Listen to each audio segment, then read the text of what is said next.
এটা হচ্ছে পেন্টাগন, সামরিক শক্তিতে বিশ্বের সবচেয়ে ক্ষমতাধর রাষ্ট্র আমেরিকার প্রতিরক্ষা সদর দপ্তর। আর এটা অক্টাগন, মিশরের নতুন সামরিক সদর দপ্তর। যুক্তরাষ্ট্রের স্বাধীনতা দিবস 4 জুলাই মিশরে উদ্বোধন করা হয়েছে এই স্থাপনা। আমি মিশরের president Abdel Fattah al CC নতুন রাজধানীতে স্ট্র্যাটেজিক কমান্ডের সদর দপ্তরের উদ্বোধন ঘোষণা করছি। পেন্টাগন অবস্থিত 0.135 বর্গ কিলোমিটার এলাকা জুড়ে, আর অক্টাগন তৈরি করা হয়েছে প্রায় 89 বর্গ কিলোমিটার এলাকা নিয়ে, অর্থাৎ পেন্টাগনের চেয়ে 750 গুণ বেশি এলাকা জুড়ে এর অবস্থান। পেন্টাগনকে পেছনে ফেলে এখন এটিই বিশ্বের সবচেয়ে বড় সামরিক সদর দপ্তর।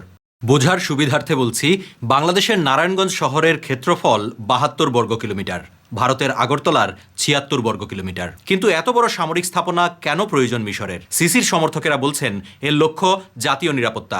গাজা ও ইসরায়েলের সঙ্গে সীমানা রয়েছে মিশরের, দক্ষিণে যুদ্ধকবলিত সুদান এবং পশ্চিমে অস্থিতিশীল লিবিয়া।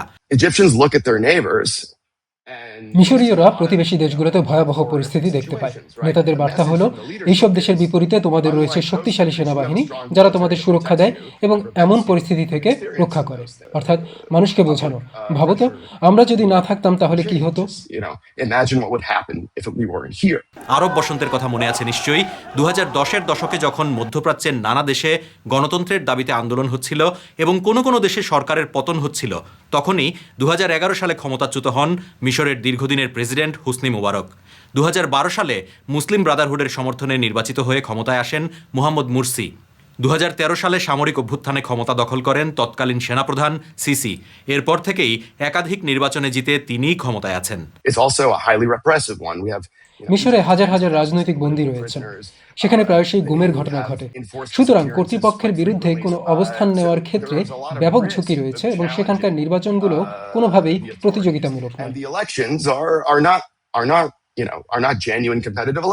মিশরের অর্থনৈতিক পরিস্থিতিও সুবিধাজনক নয়। যুক্তরাষ্ট্র এবং আরব আমিরাতের মতো উপসাগরীয় দেশগুলোর কাছ থেকে শত শত কোটি ডলার প্যাকেজ সহায়তা নিতে হয়েছে দেশটিকে। খাদ্য নিরাপত্তাহীনতা ক্রমশ বাড়ছে। দারিদ্র্য এতটাই শোচনীয় যে এখন আর এ সংক্রান্ত কোনো পরিসংখ্যানও প্রকাশ করা হয় না। ফলে একদিকে মিশরের সাধারণ মানুষ তার শাসনামলে তীব্র অর্থনৈতিক চাপের মুখে পড়েছে, আর অন্যদিকে তারা দেখছে কিভাবে সমাজের বিশেষ অভিজাত শ্রেণী এবং সেনাবাহিনী নিজেদের সম্পদ বাড়িয়ে চলেছে। অক্টাগন তৈরিতে খরচ কত হয়েছে তা মিশর কর্তৃপক্ষ গোপন রেখেছে। তবে এটি মিশরের নতুন রাজধানীর অংশ, যা কায়রো থেকে 45 কিলোমিটার দূরে। এই রাজধানী গড়ে তুলতে খরচ হয়েছে 60 বিলিয়ন মার্কিন ডলার বা প্রায় 7 লাখ কোটি বাংলাদেশি টাকা। বাংলাদেশের বর্তমান জাতীয় বাজেট 9 লাখ কোটি টাকা।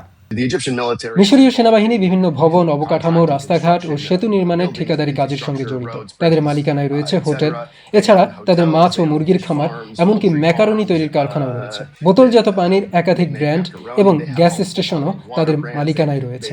এই তালিকা আরও দীর্ঘ। বিশেষজ্ঞরা বলছেন, গণ অভ্যুত্থান বা সামরিক অভ্যুত্থান কোনো উপায়েই যেন ক্ষমতায় আঘাত না আসে, সেটাই সিসির মূল লক্ষ্য। আর সেজন্যই জনগণ অর্থনৈতিক চাপে থাকলেও সেনাবাহিনীকে তিনি দিচ্ছেন পর্যাপ্ত ক্ষমতা এবং অর্থ। অন্যদিকে যুক্তরাষ্ট্র, চীন, সৌদি আরব ও আরব আমিরাতের মতো আঞ্চলিক ও আন্তর্জাতিক শক্তিগুলোকে পর্যাপ্ত সুযোগ সুবিধা দেওয়ার মাধ্যমে বাহ্যিক চাপ ও মোকাবিলার চেষ্টা করছেন সিসি। পরের ভিডিওতে কোন বিষয়ে জানতে চান জানাতে পারেন মন্তব্যে। আপনার প্রশ্ন, আমাদের 3 মিনিটের উত্তর।